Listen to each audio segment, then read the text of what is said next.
2020년 축복의 성회에 나온 여러분들에게 주님의 은혜와 축복이 가득하기를 축원합니다. 올해는 더욱 행복하시고 더욱 건강하시고 더욱 감사가 많은 한 해가 되기를 간절히 축원드립니다. 올해 들어서기 전에 지난 12월 달에 저에게 개인적으로 두 가지 감동적인 일이 있었습니다. 그 하나는 위고노라고 하는 책을 제가 어느 목사님으로부터 선물을 받았어요. 그래가지고 그 위고노라고 하는 그 책을 읽고 굉장히 감동을 받았습니다. 여기서 말하는 위고노라고 하는 것은 프랑스는 캐톨릭 국가입니다. 그 캐톨릭 국가 안에 우리 같은 프로테스탄트 개신교도를 위고노라고 합니다. 프랑스가 이제 천주교 개신교 국가다 보니까 거의 그것을 국교로 삼아가지고 개신교라고 하는 새로운 종교계 이후에 나온 이 종파에 대해서 이단으로 취급하면서 핍박을 했는데 길게는 102년 동안 종교의 자유가 없는 그 핍박을 당했습니다. 그래가지고 수만 명이 프랑스 땅에서 순교를 당해야 됐고, 그리고 주변 나라로 이제 디아스포라가 흩어지게 됩니다. 영국으로, 네덜란드로, 독일로, 스위스로 이렇게 흩어지면서 참 많은 시련과 고난의 세월을 겪었습니다. 그 가운데 저들이 이제 프랑스 땅에 남아가지고 숨어가지고 예배를 드립니다. 이 말씀을 드리는 것은 우리가 지금 이렇게 예배를 자유롭게 한다는 것, 이건 엄청난 축복이라는 거죠. 아멘. 그러니까 그들은 예배를 드리고 싶어도 캐톨릭 당국에서 만약에 개신교도들이 예배를 드리는 모습을 보게 되면 바로 저들은 이제 잡혀가가지고 감옥 생활 하든지 죽든지 둘 중에 하나라는 거죠. 그러니까 우리는 이렇게 마음대로 자유롭게 지금 예배할 수 있는 것, 이 시절이 다시 안 올 수도 있습니다. 우리는 이것이 너무나 당연하다고 생각할지 모르겠지만은 사실 일제시대 때 우리가 마음대로 예배를 드릴 수 있었습니까? 아니 공산 치하에서 우리가 얼마나 많은 힘든 사람들이 지금 이 북한 땅에서 숨어서 예배를 드리는 그런 모습을 보면서 정말 우리가 자유롭게 이렇게 예배를 드린다는 것 감사하면서 우리가 이렇게 자유롭게 예배할 수 있는 이 나라임에도 불구하고 많은 사람들이 정말 하나님을 예배합니까? 지금 이 시간에도 우리가 축복 성회라 해서 나온 여러분들은 정말로 존귀한 자입니다. 정말로 소중한 자입니다.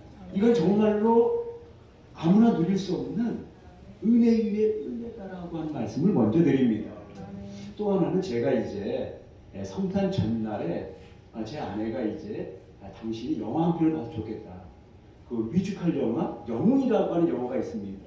그 영화를 여러분들 혹시 보신 분 계실지 모르겠는데 안중근 의사 이야기입니다. 그래서 알다시피 안중근 의사가 하얼빈역에서 동양의 평화를 어지럽혔던 이토 히로부미를 저격하는 그 사건이 있죠. 그 사건에 관한 내용인데 그 뮤지컬 영화를 통해서 우리가 깨달게 되는 것은 정말 나라를 사랑해야 되겠다. 나라가 없을 때에 진짜 한 국민으로서 마음대로 살아갈 수 없는 이 땅에 사는 것이 마치 노예가 되는 것처럼 살아야 되고요. 아니면 이 땅에 살기 힘들어서 다른 나라에 가게 됐을 때에 나라 없는 백성들이 얼마나 정말로 고통스럽고 무시당하고 힘들고 그러한 그 시절을 우리는 역사 속에서 충분히 경험했다는 거죠. 그래서 정말 나라를 사랑해야 된다는 겁니다. 그래서 우리가 주님을 사랑해야 되고 나라를 사랑해야 된다는 것, 이 두 축을 우리 놓쳐서는 안 된다는 겁니다. 제가 이 말씀 드린 까닭은 오늘 우리 조국 대한민국이 지금 위기에 처해 있다는 거죠. 이런 속에서 정말 우리 이 교회가 살고 그래서 우리가 정말 주님을 사랑하고 또 주님께 예배할 수 있는 이런 자유 또 이 복음을 우리가 받았는데 이걸 놓치지 아니하고 이것을 붙들 수 있는 한쪽은 정말로 주님을 사랑해야 된다는 것, 또 한쪽은 나라를 사랑해야 된다는 것. 이게 없으면 정말 우리의 삶은 고통스럽고 우리는 자유롭게 정말 하나님을 예배할 수도 없는 그런 현실 속에 우리가 처할 수밖에 없다라는 걸 말씀드리면서 정말 나라가 잘 되게 기도해야 된다는 거죠. 정말 교회가 정말로 잘 되기 위해서 우리가 기도해야 된다는 겁니다. 지난 3년 동안에 목회 데이터 연구소에서 이 한국 교회의 어떤 이 현실을 이렇게 여러 가지 측면에서 조사를 했어요. 그 중에 하나가 이거 있어요. 3040 세대에 지난 3년 동안에 43%가 교회를 안 나온다는 겁니다. 그런데 이제 앞으로 10년 후에 이 3040 시대의 사람들이 지금 안 나오는 사람 가운데 몇 퍼센트가 안 나오느냐라고 할 때에 73%가 교회를 안 나온다는 통계가 나왔어요. 그러니까 뭘 말하는 거냐 하면 우리 오전에 우리 박현진 목사님께서 지난 이 3년 동안 코로나 상황 속에서 한국 교회가 지금 12,000개가 무너졌다는 거예요. 그래서 제가 이제 이 말씀을 드리고 싶어요. 오늘 우리 시대를 한마디로 정의한다면 당신은 뭐라고 정의하겠습니까? 저희가 물으면 저는 이렇게 대답하고 싶습니다. 오늘 우리 시대는 무너지는 시대다. 개인이 무너졌어요. 가정이 무너졌습니다. 교회가 무너졌습니다.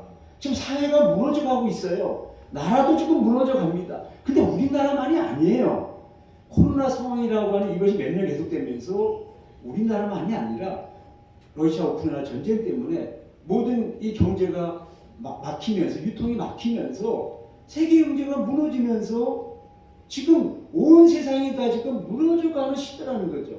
이런 시대에 우리가 정말로 깨달아야 되는 건 뭐냐면 자기 하나 다른 거 다 아니라 자기 하나 정말로 관리할 수 있는 사람, 자기 하나 보존할 수 있는 사람, 자기 하나 지킬 수 있는 사람 이게 쉽지 않아요. 무너지는 거예요. 그냥 그리스도인이 무너지는 겁니다. 목회자가 무너지는 거예요. 이런저런 일로 때로는 그것이 물질이나 돈 때문에 무너지고 때로는 뭐 여자 때문에 무너지고 때로는 인기 때문에 무너지고 무슨 뭐 장 때문에 무너지고 뭐 등등 해서 이게 다 무너지는 시대예요. 지금 전부 다. 그러니 무너지지 아니하고 믿음 하나 지킬 수 있겠습니까? 자기 믿음 하나 지키기가 힘든 거예요. 지금 남한테 지금 무슨 뭐 전도하고 이걸 다 떠나가지고 자기 믿음 하나 지키기 힘든 시대에 우리가 지금 살고 있다는 거예요.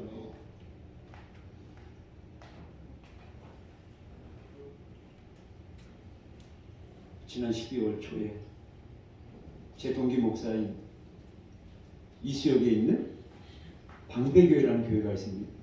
그 반티노 목사님이라는 분이 저의 동기입니다. 이분이 갑자기 저한테 전화를 왔어요. 목사님, 오늘 우리 시대가 에스겔서를 갖다가 읽고 에스겔서의 메시지를 받아야 할 때입니다. 그러면서 목사님이 에스겔서 전공했으니까 이번에 우리가 매주 수요일마다 목사님들을 불러서 에스겔서의 말씀을 가지고 말씀 나누려고 하는데 목사님이 첫 타자로 에스겔서에 대한 전체적인 내용을 말씀해 주시면 좋겠습니다. 그런데 방금 우리 정교훈 목사님께서 에스겔 37장의 말씀을 가지고 말씀을 전했다라고 하는 것은 지금 2023년도는 하나님께서 에스겔 선지자를 통해서 우리 교회를 향해서 민족을 향해서 에스겔 시대입니다. 에스겔의 말씀을 들어야 됩니다. 에스겔의 메시지를 우리가 받고 에스겔의 말씀을 가지고 우리 자신이, 우리 가정이, 우리 교회가, 이 민족이 다시 부흥하는 역사, 살아나는 역사, 그 시대 속에 우리가 지금 있다는 겁니다. 그래서 오늘 이 시간에 우리가 에스겔서를 가지고 이 밤에 잠시 말씀을 나누고자 합니다. 우리 유대인들은요, 우리가 말하는 이 구약 성경을 구약이라고 부르지 않습니다. 이 구약 성경은 신약이기 때문에 신약의 짝을 이루는 구약이라고 부르죠. 그들은 신약을 믿지 않기 때문에 그들의 구약 성경이 뭐라고 말하냐면 타낙이라고 부릅니다. 토라, 네빔, 케투빔의 TNK의 A자를 붙여가지고 탄악이라고 합니다. 근데 저들이 탄악을 읽을 때에 만약 에스겔에서 읽는다 그러면 이거는 2600년 전에 에스겔 선지자에게 주신 말씀인데요. 그러니까 우리가 지금 이걸 읽을 때 2600년 전에 있었던 하나님의 말씀입니다. 이렇게 읽지 않습니다. 유대인들은 구약성경 탄악을 읽을 때에 지금 바로 하나님이 이 자리에서 이 시간에 나에게 들려주는 말씀이다. 그러니 그 말씀을 갖다 지금 어길 수가 없어요. 지금 하나님 나에게 지금 주시는 거예요. 여러분들에게 지금 이 아름다운 교회의 이 시간에 하나님 직접 말씀하시는 거예요. 그러니 그 말씀을 그대로 받는 겁니다. 이게 다르다는 거예요. 우리는 하나님 말씀을 예수님 말씀 2000년 전에 있었던 그래 지금 내가 2000년 전에 예수님께서 그 당시 사람들이 말씀하고 있구나. 그게 아니라 지금 이 시간에 이 자리에 나에게 들려주는 하나님의 말씀으로 받는다는 거죠. 그러니까 오늘 이 시간에 여러분들이 하나님께서 에스겔에 들려준 그 선지자의 말씀은 나에게 지금 들려주는 거다. 그렇게 여러분들이 말씀을 받기를 주님의 이름으로 축원드립니다. 아멘. 오늘 말씀의 배경은 이렇습니다. 주적 587년에 이 느부갓네살이라고 하는 바벨론 왕이 이스라엘을 침공해가지고 나라가 망합니다. 그 망하기 10년 전에 느부갓네살 왕이 이스라엘을 침공해가지고 여호야긴 왕을 갖다가 포로로 잡아갑니다. 그 왕을 포로로 잡아가면서 그때 같이 끌려간 사람이 누구냐면 바로 이 부시의 아들이라고 하는 사독 계열의 제사장의 아들인 에스겔을 같이 데려가는 거죠. 그러니까 이 에스겔이라는 사람이 어떤 정도의 사람이냐면 그 유대 사회에서 엘리트 중에 엘리트인데 쉽게 말하면 이 10손가락 안에 들 정도로 대단한 중요한 그런 인물이라는 거죠. 그래서 왕과 더불어 지금 유명 인사가 돼가지고 바벨론 군대들이 그를 갖다가 잡아가지고 같이 왕과 더불어 끌고 간 거예요. 그러니까 나라 망하기 10년 전에 포로로 잡혀갔습니다. 그런데 오늘 본문 말씀은 어떻게 시작되는 거 아니? 30째 해 넷째 달 초다스에 내가 그발강가에 사로잡힌 자 중에 있을 때에 뭐냐면요. 나라 망하기 10년 전에 끌려갔는데 여호야긴 왕이 이제 끌려가고 나서 5년 후쯤에 그의 나이 25살에 끌려가가지고 5년의 세월이 지났습니다. 바로 5년의 세월이 지났을 때에 갈대아 땅 그발강가에서 드디어 이제 하나님께서 에스겔에게 환상을 보여주면서 지금 말씀을 하는 그런 장면이라는 겁니다. 여기서 우리가 중요한 하나의 먼저 말씀을 해야 된다는 거예요. 뭐냐면은 우리가 에스겔 1장 이 본문은 지금 나라가 망하기 5년 전 얘기고 37장의 말씀은 나라가 망한 이후에 지금 마른 뼈 골지 아닌 환상의 이야기라는 거죠. 이 말씀 왜 드리는 거 아니? 이스라엘에 많은 예언자들이 있었습니다.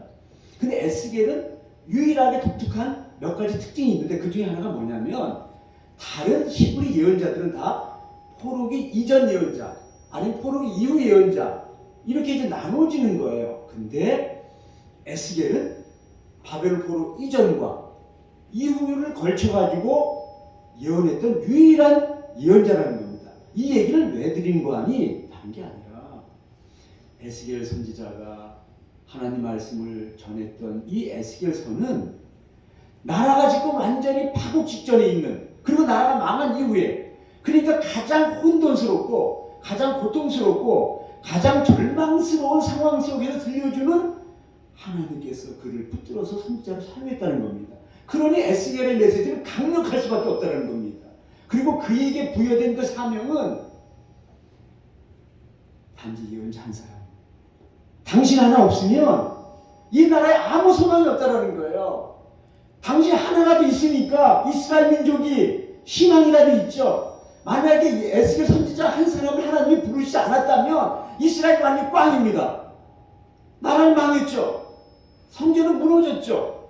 유명해서 다 끌려갔죠. 무슨 희망이 있겠냐는 거죠. 근데 하나님께서 이스라엘 민족을 사랑하는 까닭에 예언자 한 사람이 있었느니라.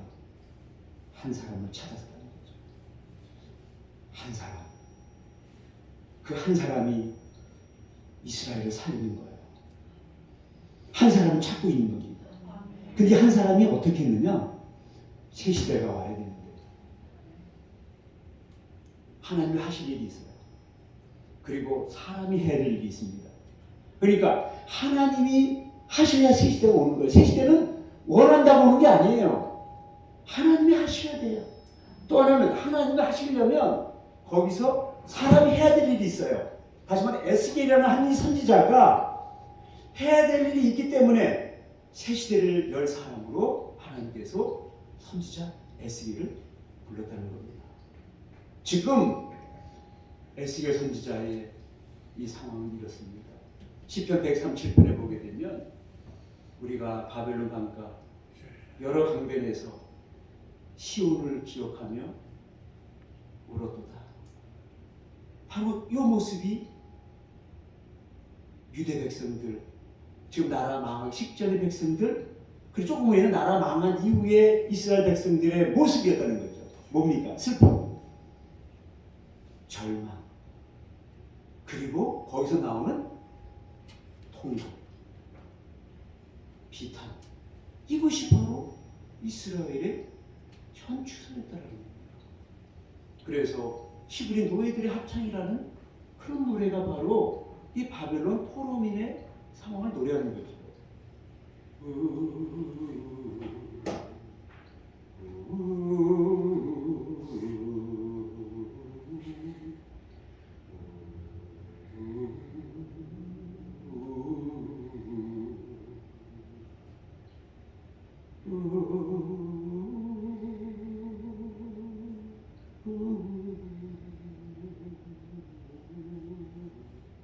시온의 영광은 너무나 찬란했습니다.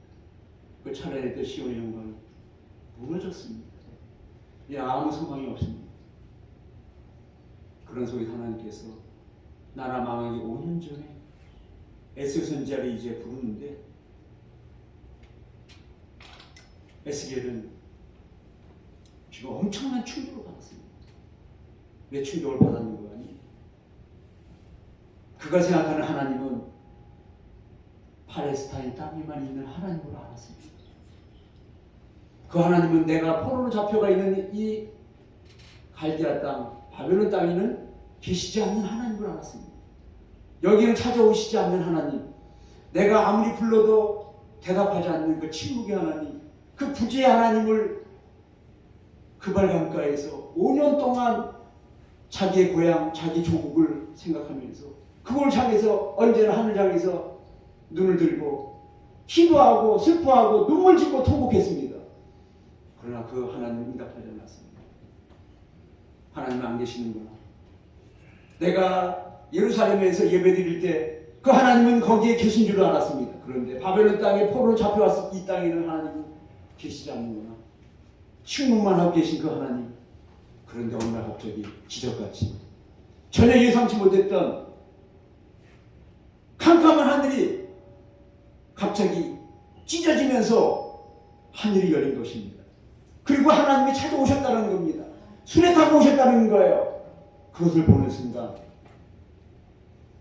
에스겔이 얼마나 충격을 받았겠습니까? 하나님은 파란 땅에만 계신 하나님이 아니라 내가 있는 이곳도 포로민에게도 우리 안에 찾아오셨다. 얼마나 감격스럽습니까? 그 찬란한 은빛 광채를 보면서 에스겔은 우리 하나님이 바벨론 땅 이곳에 슬픔과 통곡과 절망 속에 있는 나에게 찾아오셨다는 거야. 그러면서 이제 환상을 보여주는데 그 환상이 얼마나 찬란한 거 아니? 1장 마지막 28절에는 그런 거죠. 하나님을 봤다는 거예요. 근데 그 모습이 비 오는 날 무지개와 같았다 그래요. 표현이 너무 멋있어요. 우리가 무지개를 보고 싶습니까? 그런데 햇빛이 잠잠 쬐는 날 무지개 있습니까? 없습니다. 무지개는 언제 나타나는 거 아니? 먹장구름이 가득하고 폭풍우가 몰아친 이후에 서쪽 하늘에 하나님께서 노아와 언약을 맺었던 그것을 갖다가 상기시키면서 7색깔 무지개의 그 광채를 보여주신 것입니다. 그런데 그 모습으로 오셨는데 그 모습이 너무나 찬란하기 때문에 하나님의 영광의 모양의 광채가 이렇게 표현하고 있을 정도로 하나님의 그 엄청난 은빛 광채, 찬란한 것을 보여주셨습니다. 보여주시면서 그 다음에 뭐가 있냐? 이제 1장 3절에 보면 갈대아 땅 그발강가에서 여호와의 말씀이 부시의 아들 제사장 에스겔에게 특별히 임했고 환상 다음에 말씀이 임했다는 거예요. 그 말씀을 듣기 위해서 그가 엎드렸습니다. 그러자 하나님께서 내가 이제 너에게 주는 말씀을 두루마리를 네가 이제 먹되 창자에 채우라는 겁니다. 말씀을 채워야지만이 이 지금 무너져갔던 이 나라, 이 무너져가 있는 이 백성들의 절망을 너가 이 백성들에게 말씀을 줘야 되지 않겠냐는 거죠. 근데 그 말씀은 사람들에게 거짓 희망을 주는 가짜 메시지 주면 안 된다는 겁니다. 이 나라는 망한다는 말씀을 네가 해야 된다는 거예요. 지금 5년 동안 네가 그 말씀을 해야 된다는 거예요. 에스겔 선지자가 우리에게 하늘이 열리는 그 놀라운 일은 우리의 노력이나 우리가 기도한다고 우리가 수고한다고 오는 게 아니라는 거예요. 그걸 하나님이 하시는데 하나님이 하셨어요. 이스라엘 백성이 한 게 아무것도 없습니다. 한 거는 죄밖에 없어요. 하나님의 말씀을 불순종한 것밖에 없습니다. 그런데 하나님께서 하셨어요. 이걸 은혜라고 하는 겁니다. 하나님이 은혜를 베풀어 주셔야 됩니다. 그래야 새 시대가 오는 겁니다. 여기 우리 앞에 계신 우리 최성대 목사님이라는 분이 계십니다. 날짜를 따져보니까 지난 11월 11일이에요. 그날이 빼빼른 날이었어요. 우연히. 그래서 최 목사님 만나가지고 잠실에서 어디로 갈까 하다가 옆에 있는 롯데월드를 한번 올라가자. 우리가 이걸 세워진 지가 몇 년인지 모르겠는데 처음으로 한번 거기 올라가 보자 해가지고 저하고 최 목사님 둘이서 롯데월드 123층에 꼭대기로 올라가는데 맨 꼭대기가 117층까지 올라가게 돼 있어요. 그 117층에 올라갔습니다. 올라가가지고 이제 이쪽을 보면 강북이고 이쪽을 보면 강남이에요. 그런데 최 목사님하고 저하고 최 목사님이 사실 이 송파구를 쫙 보는데 아래에서 지상에서 볼 때는 하늘이 아무렇지도 않았습니다. 그런데 117장의 높이에서 딱 내려다보는 순간 송파구의 하늘이 시커먼 하늘 쫙 먹장구름이 쫙 깔려있어요. 이것이 오늘 우리 한국 사회 이 나라의 현실입니다. 검은 구름이 쫙 깔려있어요. 덮고 있어요. 이걸 덮고 있기 때문에 지금 우리 이 한국이라는 나라, 이 지금 한국 교회의 모습이 바로 이런 모습이라는 걸 우리가 정말 거기서 충격받고 왔습니다. 사람들이 지금 생활이 어렵기 때문에, 물가가 오르기 때문에, 무슨 전쟁으로 해서 우리의 지금 수출이 막히고, 고용이 어렵고, 청년들의 실업이고, 등대하기 어렵다 그러는데, 정말 우리가 어려운 것은 뭐냐면, 하늘이 지금 막혀있기 때문이라는 거예요. 우리나라가 지금 막혀있어요, 하늘이요. 하늘이 막혀있는데 뭐가 우리에게 희망이 있습니까? 우리에게 무슨 빛이 있습니까? 막혀있어요, 검게 지금. 그걸 눈으로 직접 보고 왔습니다. 새 시대 검은 구름을 걷어내야죠. 그래야 새 시대가 오는 겁니다. 하나님이 열어주지 않으면요, 우리가 아무리 기도하고 노력하고 회개하고 열심히 낸다고 되는 게 아니라는 겁니다. 능으로도 힘으로도 안 되는 거예요. 예수님 당시에 이스라엘 나라라고 하는 그 땅은 로마 제국이 식민지 상황이었고, 그리고 거기에는 무수히 많은 유대 종파와 더불어 일반 백성들이 삼중 억압 속에 정치적인, 경제적인, 종교적인 억압 속에서 수차를 당하기 위해서 너무너무 힘들게 살고 있었습니다. 그래서 메시아가 이 지구상에 어디에 와야 되냐라고 할 때에 팔레스타인에 와야 된다는 거예요. 왜? 그 땅이 가장 고통과 질곡이 심한 땅이기 때문에 하나님께서 메시아 예수 그리스도를 그 땅에 오게 하신 겁니다. 근데 오실 때에 어떻게 오셨느냐? 그분이 세례를 받을 때이죠. 하나님의 사역을 해야 된다고 할 때에 세례 받을 때에 하늘이 열렸다고 했습니다. 마가는 하늘이 찢어졌다고 했습니다. 하늘이 찢어져서 그 열려야 새 시대가 오는 겁니다. 그러면서 하늘에서 음성이 들렸습니다. 이는 내 사랑하는 아들이요 내 기뻐하는 자다. 말씀이 오는 겁니다. 하늘이 열려야 되고 말씀이 와야 새 시대가 오는 것이지 하늘이 닫혀있는 한 우리가 여기서 인간적인 어떤 노력이나 슬픔이나 답답함이나 무슨 힘으로 능으로 되는 것이 아니다라고 하는 걸 우리가 먼저 생각하면서 하나님이 하셔야 된다는 거예요. 이것을 우리가 믿어야 된다는 거죠. 두 번째는 인간이 할 일이 있다는 거예요. 그것이 뭐냐면 그발강가에서 에스겔 선지자 5년 동안 엎드렸다는 거예요. 하나님 앞에 엎드리는 그 시간이 있었다는 거죠. 그것이 없으면 하나님께서 그 많은 사람 가운데 에스겔에게 찾아오지 않습니다. 찾아와도 모릅니다. 근데 에스겔은 그것을 영적으로 볼 수 있는 눈이 있었다는 거예요. 하늘을 찾아보는 5년 동안 하나님 이 민족이 지금 얼마나 이게 지금 답답하셔지니까 나라가 망한 직전인데 우리 이렇게 포로로 잡혀와 있는데 저 예루살렘에 있는 저 우리 백성들은 지금 어떻게 될지 모르고 있는데 지금 망한다는 조차도 모르는데 왜? 하나님은 우리 편이기 때문에 우리는 선민이기 때문에 예루살렘이 망하지 않기 때문에 우리 민족은 망하지 않는다라고 믿고 있는 저들에게 하나님께서 에스겔에게 지금 환상을 보여주면서 말씀을 주면서 이 민족이 망한다는 거 너 그걸 선포하라는 거예요. 그 말씀을 전할 때에 이 백성이 듣느냐? 안 듣는다는 거. 이 백성은 이 이마가 금강석과 같이 단단해가지고 이 다이아몬드를 깎는 이 강력한 칼로도 깨트릴 수 없는 그만큼 이들이 강박한 민족이다. 목이 굳은 민족인데 저들이 듣든지 안 듣든지 너는 전갈이 가시떨기가 네가 가는 길이라 할지라도 너는 이 백성이 지금 이 나라가 망한다는 사실을 선포하라. 5년 동안 선포했어요. 그리고 이제 나라가 망합니다. 그럼 망하자 이제 하나님께서 다시 당신의 일을 이제 시작하는 겁니다. 그런데 우리가 생각해 보세요. 우리는 잘 되길 바랍니다. 우리는 거짓 희망을 얘기할 수도 있어요. 2023년도 우리가 꿈꾸는 건 뭐냐면 잘 되길 바라죠. 근데 하나님은 아니야. 이 백성이 지은 죄가를 받아야 된다면 망해도 할 수 없는 거예요. 그게 하나님의 은혜예요. 에스겔 선지자에게 좀 들려준 메시지는 뭐냐면은 이 나라가 망한다는 거예요. 5년 후에.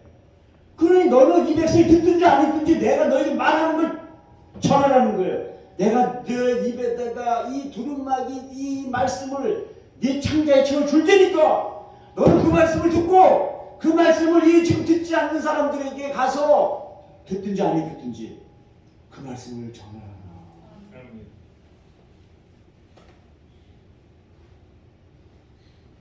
나라 왜 망했습니까? 왜 하늘이 이렇게 먹장물이 캄캄합니까? 다른 게 아니에요. 이스라엘이 죄 때문입니다. 이스라엘이 지금 무슨 죄를 졌습니까? 가장 큰 죄 뭐냐? 하나님이 계셔야 될 이 거룩한 성전이 우상을 섬겨놨어요. 그리고 백성들은 하나님께서 지금 기뻐하는 일을 하지 아니하고 하나님께서 싫어하는 일들을 하는 거야. 우상을 숭배하지 말라고 그랬습니다. 가난하고 약한 자를 갖다가 고아와 과부와 나그네를 잘 섬기라고 그랬습니다. 정의가 사라졌어요. 그러니까 하나님을 향해서는 바알과 아세라라고 하는 그리고 다른 이방신들을 섬기기 바빴고 사회적으로는 하나님이 그 약한 자, 가난한 자 그들을 잘 하나님의 사랑으로 보살피라고 했는데 불법을 행하는 그 그런 모습을 통해서 하나님께서 이 백성이 이제 더 이상 내가 이 백성들을 이대로 놔둘 수 없다. 그래서 거룩한 하나님이 있어야 될 이 성전이 우상으로 가득 찼으니 거룩함과 우상은 함께할 수 없었기 때문에 내가 성전을 떠난다. 무슨 뜻입니까? 하나님이 성전을 떠나는 순간 나라는 망하는 거예요. 그래서 에스겔 선지자는 11장에 보면 내가 이제 성전을 떠난다 하고 떠나는 순간 이스라엘이 망했어요. 무슨 말씀을 지금 하려고 하는 거 아니? 하나님의 교회인 이 교회가 거룩한 교회입니다. 근데 이 거룩이 아니라 거룩한 하나님 같이 있을 수가 없는 거예요. 부패와 타락했기 때문에, 죄로 관영했기 때문에. 왜 죄가 관영했습니까? 믿는 성도들이 거룩한 신부처럼 와 있어야 되는데 지금 세상에 나가서 세상적인 모든 일을 하다가 몸만 와 있어요. 여기에요. 거룩한 척하면서 말씀을 증거하는 목사님들이 거룩한 하나님 말씀이라 그러면서 말씀을 전하는데 그들의 삶은 거룩하지가 않아. 거룩한 하나님과 거룩하지 않는 목사와 성도들이 있는 함께 있는 교회에 나에 같이 있을 수가 없어. 하나님이 나가 계셔. 하나님이 없어. 성령이 안 계셔요. 예수 그리스도가 없어요. 그러니 그게 무슨 교회입니까? 그게 무슨 성전입니까? 그럼 하나님이 가셔. 하나님 가시면 이제 교회가 무너지는 거예요. 교회가 무너지고 더불어 나라가 망하는 거예요. 그게 에스겔의 메시지예요. 지금요. 오늘 한국교회는 에스겔 선지자의 메시지 정말 들어야 됩니다. 에스겔 선지자의 메시지 듣지 않으면 한국교회는 에스겔 선지자가 예언한 그대로 망하게 돼 있어요. 아니, 우리가 생각해 보세요. 우리가 진짜 가난하기 때문에 우리나라가 이게 지금 혼돈스럽습니까? 이렇게 젊은이들이 이렇게 지금 절망하고 있습니까? 우리 이렇게 정말 힘들게 탄식하고 있습니까? 우리가 지금 전 세계 12국이래요. 그런데 지금 기도원에 가보세요. 기도하는 사람 없어요. 지금 우리 한국 개신교가 지금 가장 큰 고민에 빠지는 뭐냐면 이 기도는 어떻게 처분해야 되냐. 지금 유지할 수가 없으니까 기도하는 사람들이 없어요. 우리가 60년, 70년대 아니 그 이전에 그 어려운 시절에도 우리는 굶어가면서도 정말 주님을 찬양했고 주일전에 모였고 그리고 우리가 수요일날, 금요일날, 주일날 새벽기도, 산기도 우리가 얼마나 열심히 기도했습니까? 우리는 하나님을 찾았습니다. 근데 부유함이 우리로 알고 우리의 신앙을 다 까먹는 거예요. 우리는 다 잘 되길 원하고 잘 살기 원하고 잘 먹기를 원했지만 그 잘 살았다는 결과가 뭐냐면은 전부 다 부패와 타락이라고 하는 것으로 끝났다는 거예요. 기도하지 않는 모습으로 끝났다는 거예요. 그렇기 때문에 교회 건물을 거뒀는데 기도하는 사람들은 점점 없어져요. 기도의 무장. 새 시대는 기도에 무장하는 사람, 그 사람과 더불어 오는 겁니다. 그게 첫 번째 메시지예요. 두 번째 메시지는 우리가 정경구 목사님을 통해서 에스겔 37장 1절로 10절에 우리 말씀을 듣습니다. 나라가 망했어요. 이제 다 절망한 상태입니다. 그 절망한 상태를 에스겔 선지자는 지금 망한 지가 오래돼가지고 죽은 지가 오래된 이 백성들의 모습을 이 뼈가 나둥그는데 오래돼가지고 이게 완전히 부스러질 정도로 다 사라졌다라는 거예요. 그러니까 이 세월이 흘렀어요. 그 세월이 흐르는 동안에 이스라엘 백성들의 모습은 희망이 없다, 멸절당했다, 우리 민족 끝났다라는 그야말로 절망의 상태를 표현하고 있는 모습으로 이렇게 기록하면서 근데 절망한 민족이 살아날 수 있습니까? 없다라는 거죠. 근데 무덤을 열고 하나님께서 이 민족을 살려주겠다라는 거예요. 어떻게? 루아라고 하는 생기를 이 민족에게 불어넣어 주겠다라는 거예요. 하나님이 하시지 않으면 안 된다는 말씀 또 다시 하는 거죠. 새 시대는 어떻게 옵니까? 하나님이 하셔야 돼요. 또 다시 우리 이스라엘 백성들이 할 수가 없어요. 우리 민족도 마찬가지죠. 우리가 지금 할 수 있는 거 없어요. 우리가 기도도 해야 돼요. 말씀도 읽어야 돼요. 교회도 나와야 됩니다. 열심히 돈도 벌어가지고 성교도 해야 돼요. 해야 됩니다. 근데요, 우리가 할 수 있는 게 아니에요. 그건 다 2차적인 거고요.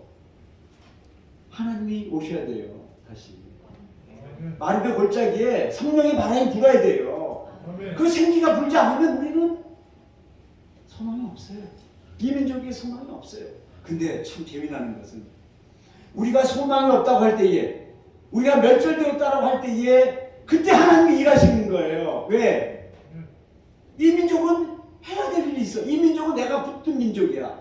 이 민족을 살려야 이 민족을 통해서 제사장의 역할을 누군가가 해야 되는데 이 민족이 해야 되지 않겠냐라는 거예요. 그게 이스라엘이었어요. 근데 2000년 후에 이제 예수님 오신 이후에 유대인들이 전부 다 로스차일드가 되어가지고 전부 다 저들은 하나님이냐 돈이냐고 할 때 로스차일드가 돈을 붙들었어요. 1800년도에.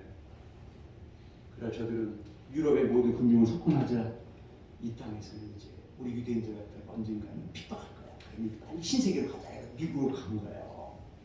그러니까 미국에서 저들이 이제 모든 금융과 언론과 무슨 스포츠와 모든 그 사업을 쥐어가지고 지금 미국을 움직이고 있잖아요.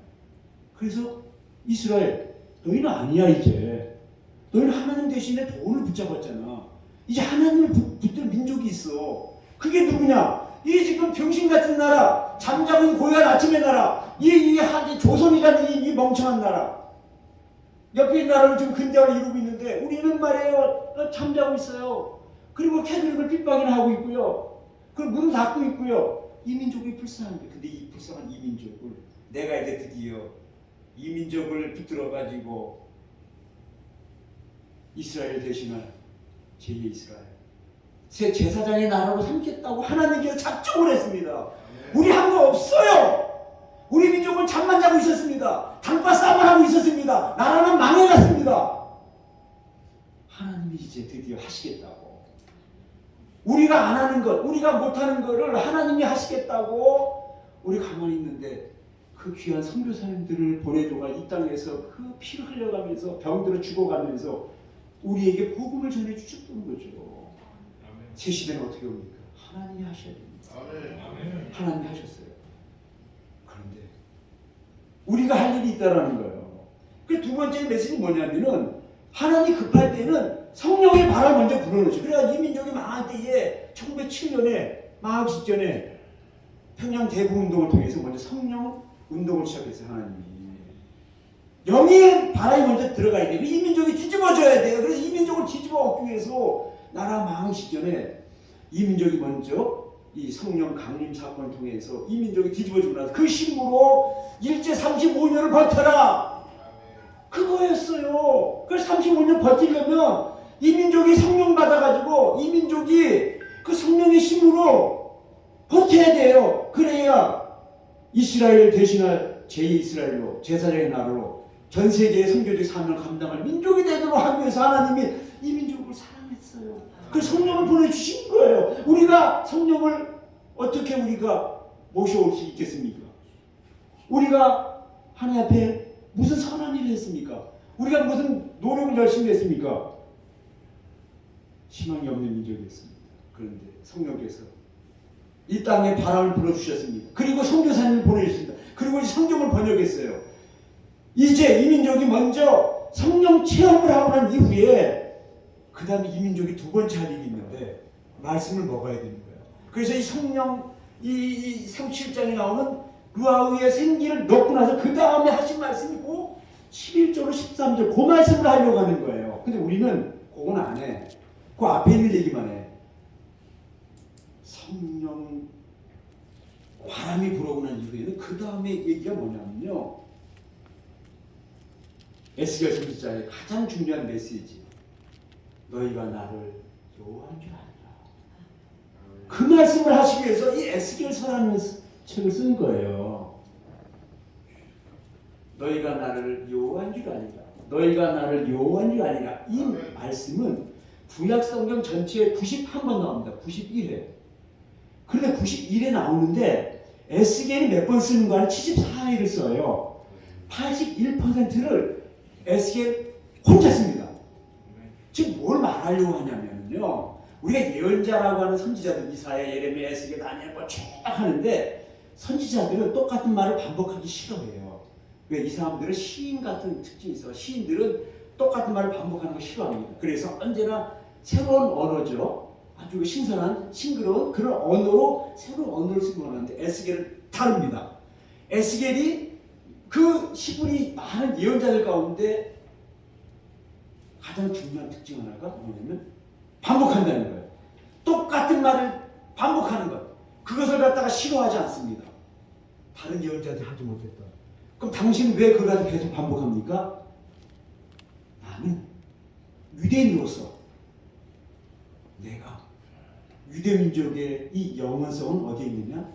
다른 게 아니라 회마를 반복하는 데 있다라는 교육을 받았다라는 거예요. 에스겔이. 그래서 똑같은 거를 반복할 때에 그걸 갖다가 다른 말로 쇠뇌라고 그러는 거예요. 똑같은 걸 반복하는 쇠뇌를 통해서만이 이 민족이 살 길이 있다라는 것을 에스겔 선지자는 가장 분명한 신앙 교육을 받았다는 겁니다. 그래서 유대인들은 테필린이라고 해요. 테필린. 그게 뭐냐면 손목에 기호를 삼고 이마에 표를 삼아가지고 그걸 갖다 맨날 보면서 그걸 갖다 몸에 지니면서 이제 평생을 살아가요. 근데 그 안에 뭐가 들어있냐면 성부갑인데 성경 말씀이 있어요. 네 단락이 있는데 그 네 단락이 뭐냐면은 출애굽 13장 1절로 10절이 하나고 11절 16절이 두 번째고 쉐마라에서 신명 6장 5절로 9절이고 나머지 11장 13절 21절 네 개의 그 구약 성경 말씀을 담아놨어요. 그걸 갖다 구절로 얘기하면 31절이에요. 31절. 31절을 아침 저녁으로 반복하는 거예요. 근데 그거를 오늘 내일이 아니라 죽는 날까지 똑같은 걸 반복하는 거예요. 죽는 날까지. 그리고 그걸 갖다가 중요한 게 뭐냐면 나만이 아니라 내 바로 자녀들에게 그걸 그대로 계대하는 겁니다. 유대인들은 안 하는 게 하나가 있어요. 선교 안 해요. 선교. 우리 민족만 구원합니다. 그 유대인들 선교를 실패했어요. 하나님께서 아브라함에게 내가 너를 만민에게 복의 징후로 삼겠다. 12장 3절에 너로 말미암아 만민이 복을 얻을 것입니다. 그래서 이스라엘은 만민에게 복의 통로가 돼서 자기들이 받았던 이 복을 다른 민족에 나눠줘야 돼요. 근데 그 사명에 실패했어요. 그래서 망한 거예요. 그런데 그들이 성공한 게 하나가 있습니다. 우리는 선교는 하지 않지만 우리는 교육은 한다. 내 자녀에게. 근데 우리 민족은 달라요. 우리는 선교는 했어요. 근데 자녀 교육은 안 합니다. 우리만이 아니라 우리 기독교는, 개신교는 우리가 받은 복음을, 내가 받은 복음을 남에게 전해줘야 된다는 거예요. 그 열심을 품고 우리는 선교를 했어요. 우리 짧은 이 한국교회 130년, 140년 동안에 우리는 정말로 전 세계에서 2등이나 할 정도로 엄청난 선교를 했습니다. 그런데 우리는 자녀 교육은 안 했습니다. 자녀에게 하나님 말씀이라고 하는 이스라엘 백성들이 자녀에게 주셨던 테필린의 교육을 우리는 하지 않았습니다. 그 우리는 망했어요. 지금 망해가고 있습니다. 너희가 나를 여호와인 줄 아니라. 이거를 에스겔이 해도 반복한 까닭은 다른 게 아니라 신앙이라고 하는 건 반복이다. 그래서 이 반복의 교육을 시키는데 저기 북한 땅은 주사파를 해가지고 맨날 김일성을 갖다 쇠뇌시켜요. 여기 일본은 천황 이데올기를 통해서 천황을 쇠뇌시켰습니다. 한번 그것이 들어가는 순간 빼내기 힘들어요. 그래서 북한은 그 주체사상 때문에 빼내기 힘듭니다. 어린아이 그 3살 적부터 교육을 시켜요. 그래가지고 10년만 하면 완전히 그 인간이 그렇게 되는 거예요. 여기는 어렸을 때도 천황 교육을 시켜요. 그러니까 그거를. 근데 아까도 우리가 이야기하다가 메이지신 얘기했는데 메이지신이요 다른 거 아니에요. 이또 시로군이라는 이 친구가 우리가 서구의 근대화는 받아들이는데 기독교는 우리 민족을 망하게 할 겁니다. 기독교는 멀리 하자. 그 기독교를 멀리하면서 어떻게 해야 되느냐? 우리 민족이 정체성을 찾기 위해서는 뭐냐? 기준 하나를 만들어야 되는데 우리 민족의 살 길은 천황이라고 하는 그 기둥을 붙잡고 거기다가 신도라고 하는 그 종교를 이렇게 들어가지고 이걸 갖다가 헌법에다가 집어넣어가지고 이 민족이 이 천황을 섬기는 민족으로 만들자. 메이주시는 50년 동안 성공했습니다. 그런데 메이주시는 500년 동안 불행하게 만들었어요.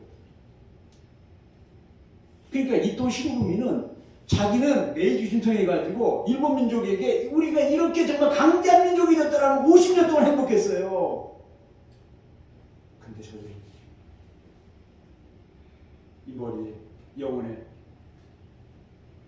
천황이라는 신격화를 갖다가 집어 능으로 해서 500년 동안 불행한 민족으로 만들었던 것. 메이시지는 실패입니다. 근데 그걸 갖다가 저들이 인정하지 않으려고 했는데 지금 이제 인정하기 시작했습니다. 우리 민족이 살 길은 다른 게 아닙니다. 유대인들이 테피린을 통해 가지고 그 민족이 그 2500년 동안 전 세계에 흩어져서 디아스포라로 살았으면 불멸의 생명을 간직했던 것처럼 이 민족의 살 길은 이제 다른 거 아니다.